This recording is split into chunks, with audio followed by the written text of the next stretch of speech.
Hello and welcome. I'm Leigh-Ann Gerrans and you're watching W News, broadcasting live from the Arabiya studios. These are our top stories. European leaders and Zelensky speak to President Trump, asking him for security guarantees for Ukraine ahead of his summit with Putin. The New Zealand Prime Minister says Netanyahu has lost the plot as 27 countries believe famine in Gaza is unfolding before our eyes. And troops on the streets of D.C., the National Guard are deployed to the capital as Trump argues violent crime is out of control.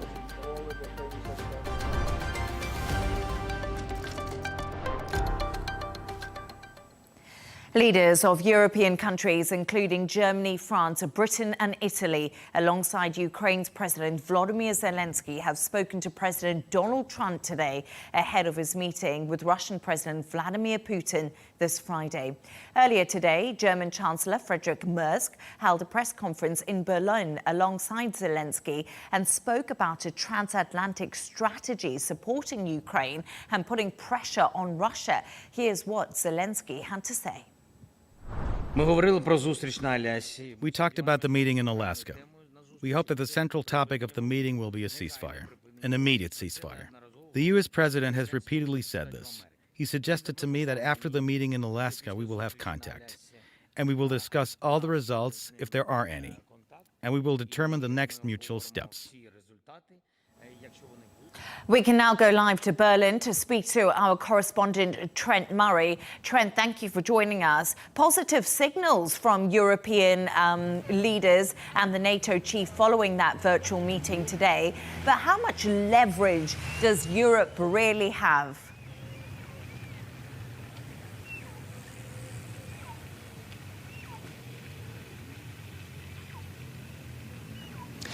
Well, Leigh-Ann, it's a good question because I think in many ways European leaders would like to have had a seat at the table in Alaska come Friday, but of course they don't. So what today was really about was them trying to get their message across to President Trump as he prepares to sit down with President Putin. For them, what happens in Ukraine really matters because they see it as essential to Europe's security more broadly. I think in terms of what leverage they have, they are leaning heavily into their alliance with the US, their NATO alliance, their military relationships to try and say, look, we're on the same team here and we want the same outcome. So we need to stay united against President Putin as you prepare to sit down and have discussions with him.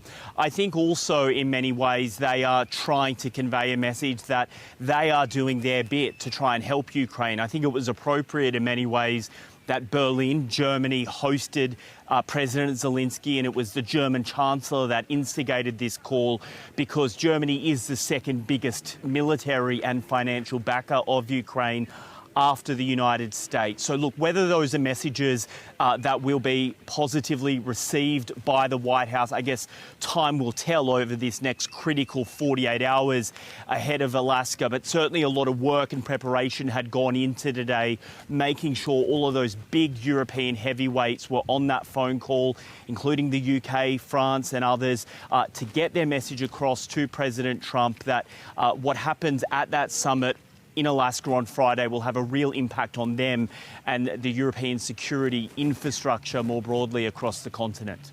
And Trent, we are just hearing across some of the news wires reports that Donald Trump says he wants a quick three-way meeting with Putin and Zelensky after the Alaska summit. We do know President Donald Trump has been speaking at the Kennedy Center. But what is Zelensky asking for out of this summit?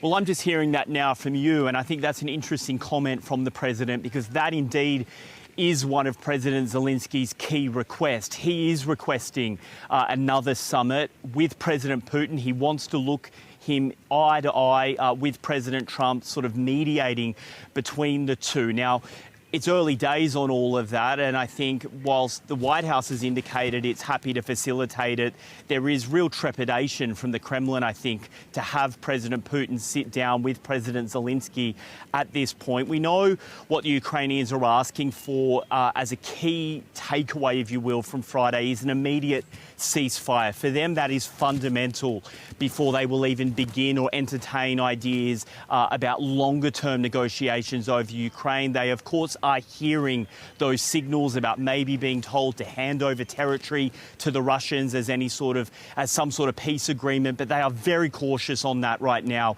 What the German chancellor has said today is that Ukraine has told him that it is willing to discuss territorial concessions, but for them it needs to be discussed at the contact line. In other words, the front line between where the troops are fighting right now. They are just not into this idea of handing over large swathes of territory to the Russians, as the Kremlin has indicated it would like to take control of.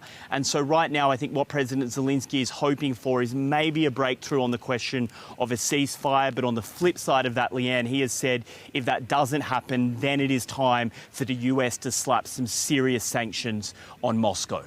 And Trent, we're getting some more lines out of President Donald Trump. He says Russia will face consequences if it doesn't end the war. So we are hearing now from the president about what could happen if that Alaska summit isn't successful. But we also heard from the NATO chief earlier. That was Mark Rutte, who is known, really, Trent, for being a Trump whisperer. He says the ball is now in Putin's court.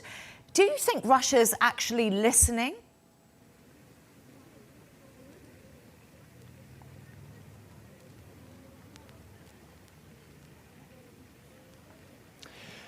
Well, I think the signals from the Kremlin, Leigh-Ann, are that they are not necessarily listening too much to Europe right now. That certainly is the feeling when individual European countries criticise Russia and its actions in Ukraine. They often will be sort of fobbed off by the Kremlin as insignificant or inconsequential. But it appears they are listening to the Americans, because I think there is an understanding that the Americans still wield enormous power here, not necessarily militarily, because they've indicated they're not wanting to get any further involved, but economically. And this idea of secondary sanctions on countries that do business with Russia, I think is something that will have likely spooked quite a few economists in Moscow because of the impact they could have. In terms of President Trump mentioning there that he's going to be calling for an end to the war and that there could be serious consequences if that doesn't happen, well, that will likely be music to the ears of President Zelensky, and maybe he'll be feeling vindicated that he made the journey to Berlin today to have this sit-down telephone call with President Trump, the German chancellor at his side, sort of backing him up, if you will. It seems, based on what you're telling me there, that maybe some of those messages have landed with President Trump and the White House, and that means he'll go into Friday potentially wanting to negotiate just a little bit tougher than he otherwise would have with that European backing. The Chancellor here saying that Europe is fully behind President Trump as he heads into that meeting in Anchorage, Alaska on Friday. Trent Murray in Berlin, thank you so much for your analysis.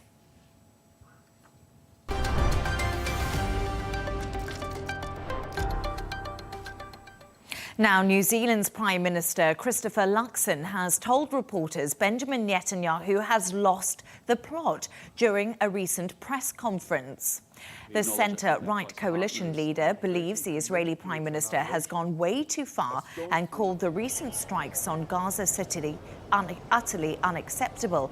It comes as New Zealand considers joining Australia, the UK, France and Canada to recognise a Palestinian state at the UN conference in September. Take a listen to what Luxon had to say.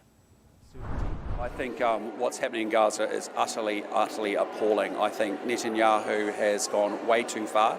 I think he has lost the plot, and I think that what we're seeing overnight with the attack on Gaza City is utterly unacceptable, and that's what we have been calling for as an international community now for a long period of time. He is not listening to the international community, and that is unacceptable. I'm now joined by Israeli Major Dan Pfefferman, co-editor of Middle East 24. Dan, a pleasure to have you on the show this evening. Do you agree with New Zealand's Prime Minister that Benjamin Netanyahu has lost the plot and he's just gone too far? Thanks for having me on, and major in the reserves. I'm no longer active military, of course, speaking on my own behalf. I don't know if I would go so far as to say lost the plot. However, it does signify that the Israeli government and Prime Minister Netanyahu is in quite a tough spot here.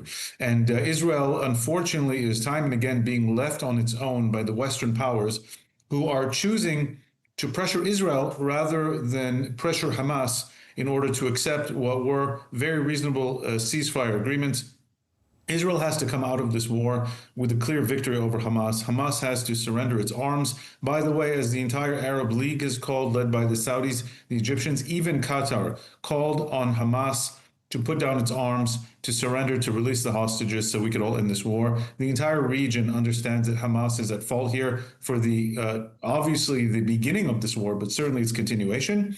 And it seems that while Israel, the Israeli government, Netanyahu's plan to retake all of Gaza is coming under intense criticism, and I'm not sure it's the best plan, it shows a clear frustration on the part of Israel. And Hamas keeps achieving lifeline after lifeline to stay in power, which is its ultimate goal here. And instead of the international community coming together to single-handedly pressure Hamas, they keep pressuring Israel, and Hamas senses it has breathing room. And so what we need here is a concerted effort that does end this war, but ends it in a way that is very clear that the terrorist organization that instigated this very war is not left in power, which for them in the world of Islamist militant organizations is a victory. So, Dan, you say there that the West should be pressuring Hamas more and they are coming down on Israel harder. However, the West has been sending weapons to Israel so that you can make sure and the country can make sure that it defends itself. And I think a lot of the Western countries who now want to recognize a Palestinian state is because they are seeing these chaotic scenes that are continuing to emerge from Gaza. Violence, starvation, Israel's tight control on aid in the region, people absolutely suffering. You know, we know that the October the 7th atrocities were absolutely horrendous and nobody can deny that. But now over 60,000 people have died in Gaza, and many people are now thinking it's disproportionate and this needs to stop. But Israel has had a lot of Western backing. Indeed, it has backing, but when push comes to shove, especially now in this final stretch, what is needed is concerted Western pressure on Hamas, and that's being shifted on Israel. The threats to recognize a Palestinian state might be well-meaning in this sense, but they only produce a negative result. Hamas's leaders themselves went on air and said that this international rush to recognize a Palestinian state is the fruit of their October 7th attack. Not to mention that recognizing a Palestinian state it needs to be without Hamas. And again, the Arab states have actually highlighted this. In the small text, the Western states have highlighted this as well. But any future Palestinian entity, whatever it is, has to be reached in a compromise with Israel, and it cannot in any way, shape, or form include Hamas. Hamas is willing to say that it will not remain the governing entity of Gaza after a ceasefire is in place, but they're not willing to give up their arms, which means you'll have a Hezbollah-like situation where they are the real power on the ground. And add to that there is no entity of any of the Palestinian political entities who can even manage a state at this point. It would become another terrorist state. It would become a state mired in chaos and terrorism. And just on one last little point, yes, a lot of Palestinians have died. It's important to note that a significant number of them are militants or military-aged men. Israel is doing an extraordinary amount, and I say this as someone with a background in military history and affairs, to minimize as much as is possible during war. That's a difficult thing to do, civilian casualties, and it's very hard in a place like Gaza, especially where Hamas utilizes the civilian population as human shields as part of its strategy. Okay, well, Dan, right now on our screens, we're seeing children desperately trying to get food. I have spoken to many foreign doctors working inside of Gaza, and the medical situation there is absolutely dire. No medical aid is getting in. They are telling me that people are coming into the hospitals with gun wounds to their heads, to their shoulders from the GHF aid sites. So it's not just fair to say many of these people have been militants, because we know they have been innocent families, they've been fathers, There have and been. they have been I didn't children. say all of them. I agree with you. Many of them have. I didn't say all of them are military-aged men. There have been civilians killed, and I agree with you. The situation is dire. I think the Israeli approach going back in March to cut off aid as a point to pressure Hamas was a mistaken approach. And what you're seeing now, unfortunately, even though Israel has made a concerted effort to try to flood in as much aid as possible, is that the actual, what we call the last mile delivery mechanism of the aid is completely, or almost completely, UN reports and other reports estimate over 80% are hijacked almost immediately by Hamas or other militant or armed groups. And either being resold on the black market at exorbitant rates. I see you showing these footage, and they're very harsh footage, but these are children with pre-existing conditions exacerbated by the very difficult conditions on the ground. What we need is a unified approach to flood Gaza with humanitarian aid. Israel has lifted all restrictions. There are hundreds and hundreds of trucks waiting on the borders to be sent in. The United Nations is still hesitant and refusing to work with the GHF mechanism. Israel allowing or not allowing the aid is not the issue. The issue is that Hamas continues to hijack most of the aid as it comes in. And so there are parts of Gaza where aid is flowing, where people are safe. Southern Gaza, if you were to show those pictures, you would see a very different picture. The places where Israel has less control are these kinds of sites where you're showing these pictures, where these are Hamas-dominated areas and where Hamas thrives and continues to thrive on creating such chaos, on creating such violence, and ensuring that the desperate people of Gaza are supported by Hamas itself, and it uses its arms to ensure that. It uses its thuggish and brutal behavior to do that. And the Palestinians themselves are calling for Hamas to leave. The Arab world is calling for Hamas to leave and step down. The best solution that would actually prevent Israel from trying to retake the remaining 25% of the Gaza Strip, which includes Gaza City, would be concerted pressure on the Hamas leadership to disarm, to go into exile in exchange for safety, and to hand over the administration of Gaza to a moderate, non-Hamas linked Palestinian entity that would be backed by the moderate Arab countries, and which Israel could get out. That would really be the best solution for this. That's what Israel is seeking. And I think what we need is, instead of pressure on Israel, we need pressure on Hamas in order to accept this demand.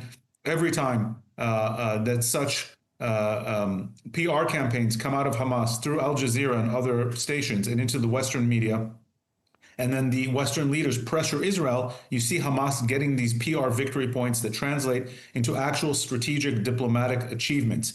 And so that is detrimental to the very cause of trying to defeat Hamas. So, Dan, I've just heard you there, and obviously I am listening to what you are saying, but it's very difficult for us to verify any information because Israel has, of course, stopped international journalists on the ground. None of us can go into Gaza. None of us can report the truth. So that is the difficulty right now where we are. But I just want to move on this conversation because Israel's opposition leader is urging government supporters to join Sunday's planned general strike. Now, we have seen lots of demonstrations in Israel right now against the government's plans and the coalition as it stands at the moment. More demonstrations to come over the weekend. Do you think, and do many people think in Israel, Benjamin Netanyahu's leadership is now becoming untenable? Yeah, I mean, his leadership here, I'm speaking from a domestic voter point of view, has been on question and has been challenged multiple times over the last few years. Of course, prior to the October 7th attack, his leadership on the war has been called into question. His political standing, which took a huge dive and then only resurged after the seemingly successful strikes on Hezbollah, and then later on Iran. There is a lot of tension here in Israel. The public has voiced that it is tired. Also, the military leadership has voiced that the reservists who are fighting hundreds and hundreds of days in Gaza are tired, and the military and much of the public is not behind continuing this war. The challenge that we face here, and I urge the viewers or the listeners here to try to think about this from Israel's very tough predicament, is that anytime Israel shows its willingness or its even desire to reach a ceasefire and a diplomatic solution, Hamas only hardens its target, pulls out of peace talks, as we saw just last week or 2 weeks ago, and makes it very difficult to reach the very ceasefire. And so Netanyahu and the Israeli cabinet have to play a double game. And that is speak very harshly, make big threats or plans to escalate in the hope of communicating with Hamas that there's no way that Hamas is coming out of this in any kind of victory, and that it will be defeated. And so what I think really is happening is that the government is trying to pressure Hamas, to pressure the region, to pressure the international community to step in and get Hamas to back down. I don't think, and this is something that's very hard to communicate to your public, your own domestic audience, who is tired and wants this war to wrap up, who wants the 20 remaining living hostages. And we saw the pictures that they are in actual starvation on the brink of severe malnutrition and death, to come home before it's too late. The problem is always this double game that needs to be played. What do you communicate to Hamas and to those on the ground who are making the decisions from their point of view, and what do you communicate to your own domestic audience? And unfortunately, those two lines of communication, those two strategies, seem to be at odds with each other. And so what we need here really is regional and international diplomatic intervention to pressure Hamas and not to pressure Israel, because Israel has articulated and communicated that it is looking for a way to wrap this up. If we're seeing signs from the White House that they are also want this to wrap up and are trying to put together some kind of one stage, end this in one stage deal rather than a phase deal that was Dan Fetherman, I'm so sorry. We're going to have to leave it there. We're just out of time now, but it was really interesting to have your insights and your thoughts. We appreciate your time. Dan Fetherman, co-editor of Middle East 24. Thank you. Let's continue this conversation now with Dr. Hanan Bulki, the WHO Regional Director for the Eastern Mediterranean. Dr. Hanan, what a pleasure to have you on the show. So we just heard there from Dan Fetherman, who is in Israel. What is your take on the current reality inside Gaza in regards to the aid and reported malnutrition? Because we just heard our former guest, and he was saying that aid is going in, but it's been stolen by Hamas, and the children that we see who are malnutritioned or starving have had former problems before.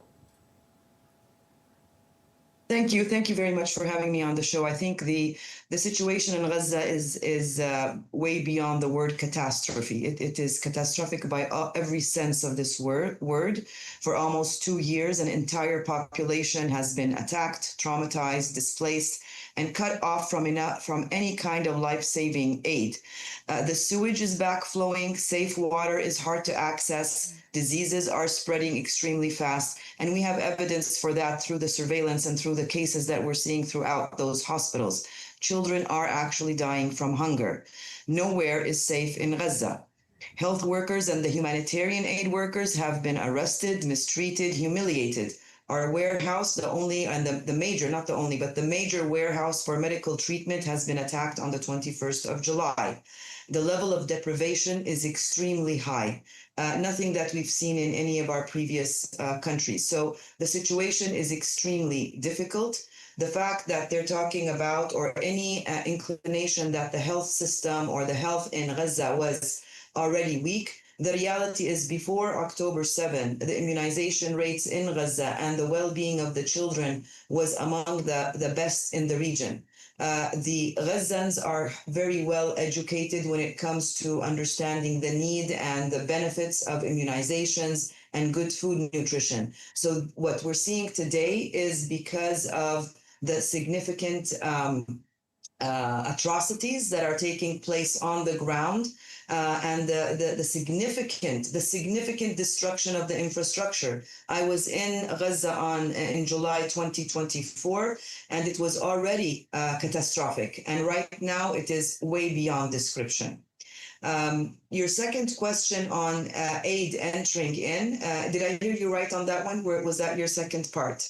So I was just asking you, because earlier I was speaking to Dan. I'm not sure if you heard my conversation, Dan Pfefferman, who is in Tel Aviv, and he was saying to me that when it comes to aid, Israel and the GHF are letting enough aid into the country, but Hamas are stealing that aid, and that is why people are starving. Do you agree with that? Do you think enough humanitarian aid is coming into the country and that it is being looted? The reality is we need a minimum of 2,000 metric tons of food is needed on a daily basis. What is happening right now is not even a fraction of what is needed for the people on a daily basis. The healthcare facilities and what exists of the healthcare facilities, what is left of them, are seeing the different types of trauma from people at the food distribution sites that you are referring to, and they're coming back from those sites with significant traumas and injuries. So the reality is that there is not enough aid by any stretch of the imagination going into the Strip of Gaza. Even the airdrops that are taking place today are barely going to support any of the needs of the Gazan people. The best way and the safest way and the most proven way where the food goes from the humanitarian aid entities through the UN system to the people who are needing it. Specifically for the medical aid going through the WHO and the UN partners goes from us directly to the healthcare facilities that are needing them. There has been no evidence that Hamas has taken or looted any of this food, nor of our medical products at this moment. And right now, 27 countries have called the humanitarian crisis in Gaza unimaginable and say famine is unfolding before our very eyes. And you just painted a picture for me about how catastrophic and desperate the situation is. What needs to happen immediately to stop this crisis from getting any worse? Who needs to put the pressure on Israel to open up these aid distribution sites and these corridors? You know, why are these people not just getting what they need? I think in previous interviews I've mentioned this also. We need the humanitarian aid corridors to be opened immediately, the ground corridors to be opened immediately. We need to protect the civilians, the health workers, the humanitarian workers, and the journalists, of course. As you said, I did hear part of your interview with the previous guests, and it's absolutely right. We do not have enough journalism on the ground to give the reality on the ground. We need the cooperation of the United States of America and the government of Israel to support the UN system and the humanitarian aid to continue to go in the way we were meant. We are a member state organization. Israel, the United States, and 194 countries around the world are member states for the UN, and they sit in our governing bodies, in our World Health Assemblies, and in our executive board meetings. We are an organization that serves all member states. All civilians, all humans around the world is our priority. And the people in Gaza today is our priority. The people who were hijacked, we want all of them who were detained or taken, or however we're going to classify them, they all need to be released. The hostages need to be released. The corridors need to be opened. The member states need to have these discussions. We are a member state organization. We serve our member states, including the state of Israel, including the United States of America. So it is the member states, and specifically the US, and specifically the government of Israel, that needs to help the UN do their job and do it well. Dr. Hanan Bolki, WHO Regional Director for the Eastern Mediterranean, thank you so much for taking the time to join the show.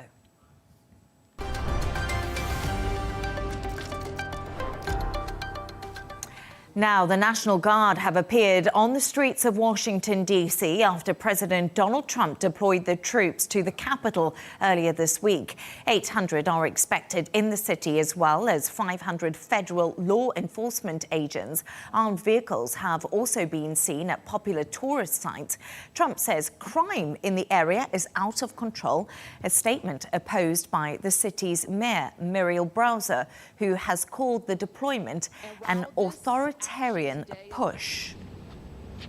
Let's go live to Delaware now to speak to former Trump chair, Rob Artlett. Rob, always a pleasure to have you on the show. Thank you for joining us again. So, National Guard troops have mobilized in Washington, D.C. after President Trump's executive order. Armored vehicles have been spotted at urban centers and also tourist sites.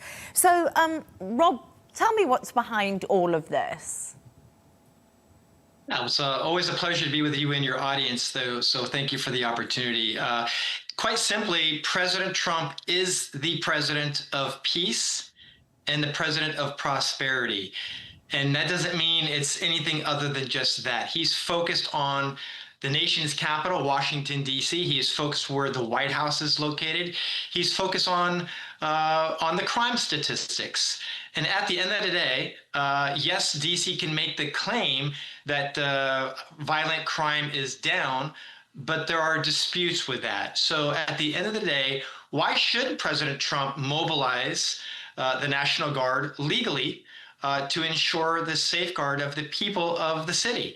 So for me, I think it's common sense. Why shouldn't they all work together to achieve the goal of having safer streets for the people? I don't get why any Democrat or any Republican or any American would not warrant this so long as it is being done legally, and I think that's what matters here. President Trump said Washington had been taken over by violent gangs and bloodthirsty criminals, as well as drugged-out maniacs and homeless people. But Rob, he told a very different story back in May. Just take a listen to what he did have to say. Crime is down in Washington, D.C. Street crime, violent crime by 25%. And people have seen, they've noticed a big difference.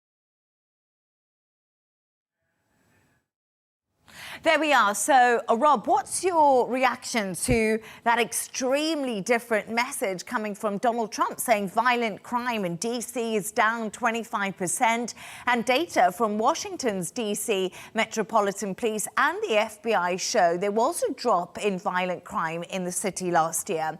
So I guess my question to you is Trump conjuring up a hellish picture to really flex his military might? Not at all. I think what's different between then, when President Trump made those comments, to now is facts. And what I mean by that, there is a D.C. Metro Police leader who stepped down because of the allegations of him cooking the books, lowering the reality, lowering the statistics to make D.C. look safer.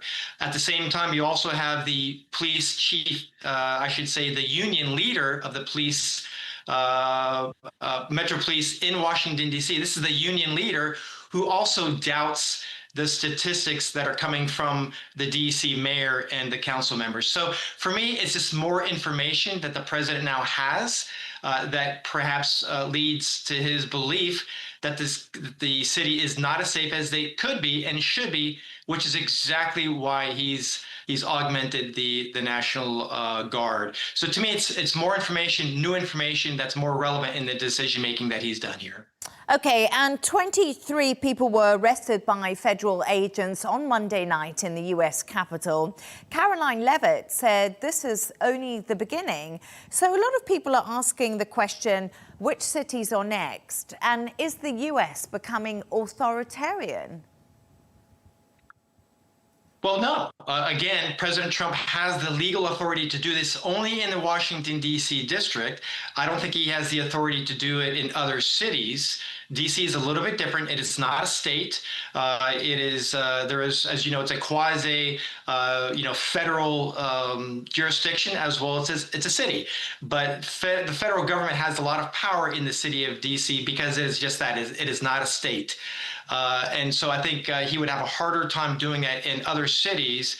But again, I'll get back to my original point. Why can't all forms of government work together to safeguard the people? So anybody should welcome the federal help if it's warranted and if it's legal to safeguard the streets. Look, there are 23 now criminals that are now off the streets because of President Trump and mobilizing of these federal guards versus the day before that. So that's good, isn't it? Isn't it good to get the criminals off of the streets? So I think we all should welcome the opportunity for this to happen, so long as it's being done legal. And I always put that as a caveat. It's got to be done legal per the Constitution. And so if he has the ability to do it, then do it. Let's do that. And Rob, I just want to turn to another topic that every single news channel has been covering, and it's going to be huge on the agenda on Friday. And you know what that is. It's Putin and Donald Trump. Of course, they're due to meet in Alaska in just a couple of days' time. Now, do you think Trump is listening to Europe and Ukraine ahead of this summit? Yes, I think he is. At the same time, we also know President Trump just had two leaders in the Middle East, if you would, to the north of Iran, just do a treaty, right? Just a couple of days ago, they're in the White House. And I think that is a precursor to his meeting on Friday. President Trump is a deal maker. He's creating leverage. He's putting Iran in a box. He's also, I would say, surrounding the wagons around Russia and China. And so I think these are all pieces of the puzzle that President Trump is placing forward to create leverage with Putin as it relates to peace. Again, my first comment when I came on to your show here is that President Trump is the president of peace, and he is the president of prosperity. That goes beyond the U.S. borders. That is his focus around the world, to include Russia, to include Ukraine, to include the Middle East. So he's very focused on bringing peace and prosperity, not only here in America, but around the world. Rob Artlett, former Trump chair, always a pleasure to have you on the show. Thank you so much.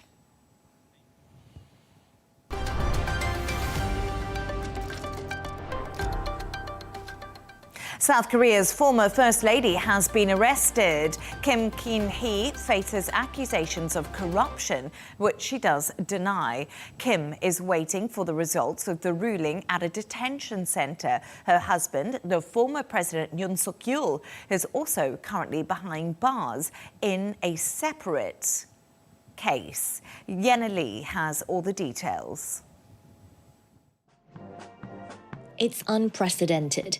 South Korea's former First Lady and former President are both in custody at the same time, the former following in the footsteps of the latter, but for different reasons. Earlier this month, outside a Seoul courthouse, Kim Gun-hee promised to cooperate with prosecutors. I am truly sorry that a nobody like me has caused concern to the people. I will cooperate faithfully with the investigation. Now she's been arrested on 3 corruption charges involving stock market manipulation, bribery and influence peddling, accusations she denies. It's her taste for luxury that has contributed to her downfall. She was seen wearing a Van Cleef diamond pendant at a NATO summit, a jewel she had never declared to the authorities. Kim claimed it was counterfeit, but a construction company has admitted to gifting it to her. Prosecutors are also looking into a high-end watch as well as shoes and bags. While it's not a crime to buy such goods, they suspect she received them and offered deals or access to political power in return. For now, investigators have convinced judges of the risk of evidence tampering, which means Kim will spend her first night in jail on Wednesday at a detention center in the capital, Seoul. Meanwhile, her husband, Yoon Suk-yeol, has already spent around 3 months behind bars. He's on trial over his failed attempt to impose martial law. He faces charges of insurrection, which he denies. The presidential couple had a tumultuous time in power. President Yoon's popularity dropped, not just for his controversial policies, but also his wife's scandals. The First Lady's stock price rigging accusations cast a shadow throughout his presidency, as did a video of her allegedly accepting a Dior handbag from a pastor. While he was in power, Yoon vetoed investigations into his wife, but since his fall from grace, both are under scrutiny. Yenna Lee, Al Arabiya English.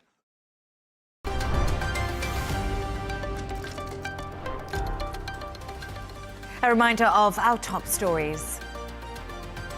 European leaders and Zelensky speak to President Trump, asking him for security guarantees for Ukraine ahead of his summit with Vladimir Putin. The New Zealand Prime Minister says Netanyahu has lost the plot as 27 countries believe famine in Gaza is unfolding before our eyes. And troops on the streets of D.C. The National Guard are deployed to the capital as Trump argues violent crime is out of control. And that's all from us on W News. Don't forget to subscribe to our YouTube channel and also follow us on X. The Rail deal with Tom Burgess-Watson will be coming up next. Plus, we'll be back in just a couple of hours' time with W News Extra. Goodbye and thank you for watching.